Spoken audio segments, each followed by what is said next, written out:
Ahora funciona. Largo, ¿no? Bueno, buenos días a todos o buenas tardes, ya no sé. Sí, buenas tardes. Pasa que estoy desde temprano esperando actuar. Bueno, gracias a todos por estar acá. Y bueno, yo voy a aportar algunas reflexiones, las que pueda. Ya que esto es la universidad itinerante, vinculándonos a los juicios de lesa humanidad, voy a recordar que aquellos que tenemos una visión crítica del derecho, en la facultad planteamos dos conceptos fundamentales, entre otros, ¿no? Uno es que el derecho es una construcción social. No es ninguna novedad, pero en las facultades de Derecho es importante reconstruir esta idea. ¿Qué es una construcción social? Significa que el derecho es una lucha y que el derecho se construye en la militancia. El derecho no lo escribe un abogado que escribe un papel ni con una computadora, sino que lo inscribe la gente en la calle reclamando por necesidades. Y otra idea fundamental de esta construcción es que el derecho tiene historia, y la historia del derecho es la historia de esa lucha social. Esto lo dijo un gran jurista, por lo menos un gran jurista para los juristas, que fue Yering, que sostuvo que el derecho es una lucha y lo ejemplificaba con el fin de la esclavitud.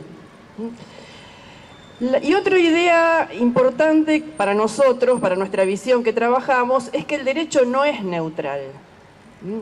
El derecho no es neutral, sino que es la expresión de la hegemonía de determinado poder y además es androcéntrico.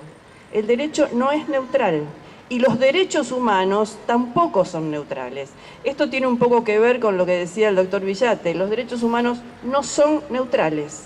Por eso algunos denominan derechos humanos algunas cuestiones y por eso tenemos algunas cátedras o profesores de derechos humanos que no sé de qué hablan, porque no hablan de estas luchas ni de esta historia. Nuestra historia, la historia de la construcción de los juicios de lesa humanidad, ha tenido impacto, ha sido muy rica en Argentina, es paradigmática en todo el mundo y tuvo una característica, que la militancia social siempre corrió o se trató de expresar paralelamente en las producciones jurídicas. Durante toda la lucha por los derechos humanos, además de las manifestaciones y reclamos y demás, hubo presentaciones jurídicas desde el comienzo de los reclamos, desde la primera etapa.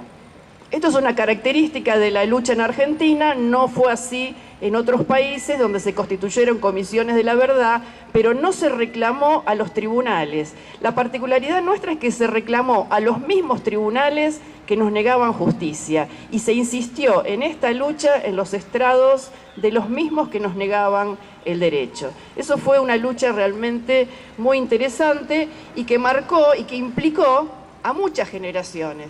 Yo cada vez que vengo a una reunión de esta me encuentro con algunos militantes o activistas que conocí en aquellos primeros tiempos, ¿no? De las reuniones en algunos otros locales que ya no existen. Esta lucha por los derechos humanos también constituyó y marcó y fue el eje de la lucha por la democracia. Y llenó de contenido a la democracia nuestra, por lo menos en un primer momento. Yo siempre marco, y tuvo un impacto sobre las víctimas, obviamente, o sobre los familiares de las víctimas, y esta historia también tuvo un gran impacto sobre los activistas de derechos humanos, abogados o no, pero tuvo un gran impacto sobre los activistas. ¿Por qué? Porque esta historia atravesó, fue tan larga y tan dura, que atravesó determinados y distintos contextos políticos.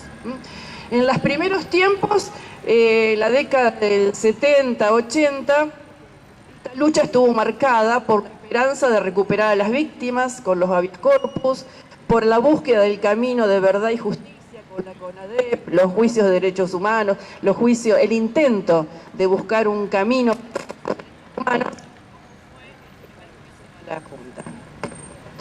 Bueno, la segunda etapa, todos recordamos, por lo menos los más viejos, que estuvo signada por la lucha contra la impunidad. En la década de los 90, el caminar las calles y el caminar los pasillos tribunalicios estuvo marcado por la lucha contra la impunidad. Y la tercera etapa, ya en otro contexto político, estuvo marcada por poder transformar lo que fue la construcción de la verdad. ¿Se escucha acá? ¿Se escucha mejor? Sí. Bueno, la última etapa, la tercera etapa o la etapa actual, estuvo signada, la etapa que vivimos, con la posibilidad de hacer los juicios, transformar los juicios de la verdad en juicios penales plenamente, se dio en otro contexto político y jurídico, que fue en el contexto de una política, de un gobierno que asumió como política de Estado la política de derechos humanos. Esta cuestión, en esta última etapa, donde fue posible realmente profundizar las cuestiones de derechos humanos, se definió a la dictadura militar como una dictadura cívico-militar y se elaboró una estrategia para profundizar la investigación sobre aquellos sectores empresariales y económicos vinculados a la dictadura militar, por aquellos sectores de la Iglesia que estuvieron vinculados a la represión, ya sea porque participaron o porque la apañaron, como von Bernich en el juicio de La Plata, o como Citelli, que se intentó acá en Rosario, y estuvo profundamente marcado, y está profundamente marcado en la actualidad por la cuestión de género, por este nuevo fenómeno, no es nuevo el fenómeno, pero sí la implosión del movimiento feminista, que hizo visible que la represión tuvo otras características con las mujeres y que hizo visible cuál fue la estrategia sobre las mujeres en la dictadura militar y en el terrorismo de Estado, ¿no? Cómo se operó sobre las secuestradas mujeres, cómo se operó en casi todos los conflictos bélicos y en casi todos los terrorismos del mundo internacionalmente, que fue mediante la tortura, fue específica, fue una tortura de abuso sexual y violencia sexual sobre las mujeres. Esto recién puede nombrarse como tal y tratar de instalarlo como tal en esta última etapa. Si bien existieron estas denuncias desde principios de los 70, en el año 79, cuando viene la Comisión Interamericana, recoge esas denuncias. Lo que pasa es que esas denuncias no dejaron de ser juzgadas. Lo que pasa es que eran calificadas como delitos de tortura, como integrando la tortura. No es que esté mal, el problema es que eso invisibilizó cuál fue el sufrimiento específico de las mujeres. Toda esta construcción, que fue hecha gracias a los militantes, gracias a los testigos, gracias a las denunciantes, fue en un contexto que lo posibilitó, en un contexto político y jurídico que lo posibilitó.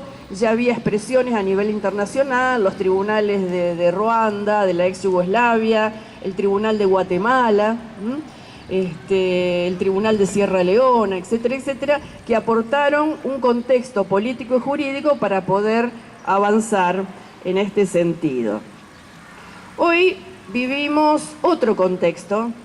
Quiero, para no extenderme más, hoy vivimos un contexto mucho más difícil. Si bien hemos construido todo esto, y yo creo que la base ética y jurídica ha sido instalada, creo que hoy, por más que se diga, por más que se pretenda retroceder en estos juicios, los argumentos son otros.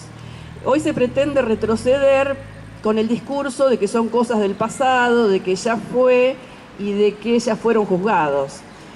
Y que pobres los viejitos que se mueren en las cárceles, como dijo en una carta de lectores el obispo castrense, en una carta de lectores que salió en el diario La Nación el 16 de agosto pasado, donde dice que se le están violando los derechos humanos porque mueren condenados y en cárceles comunes. Esa es otra lucha que tenemos que... Pero nadie niega, en este periodo, nadie niega, o les cuesta mucho negar, que el terrorismo de Estado haya ocurrido. En las etapas previas se negaba la existencia del terrorismo de Estado, Pero yo creo que nosotros no solamente hemos avanzado en condenas, sino que las condenas han tenido un efecto cultural, que es que la mayoría de la sociedad lo ha descubierto, lo ha entendido y ya no está discutido, está instalado jurídica y culturalmente que esto sucedió. Por eso hoy los discursos que pretenden el retroceso, el negacionismo, etcétera, etcétera,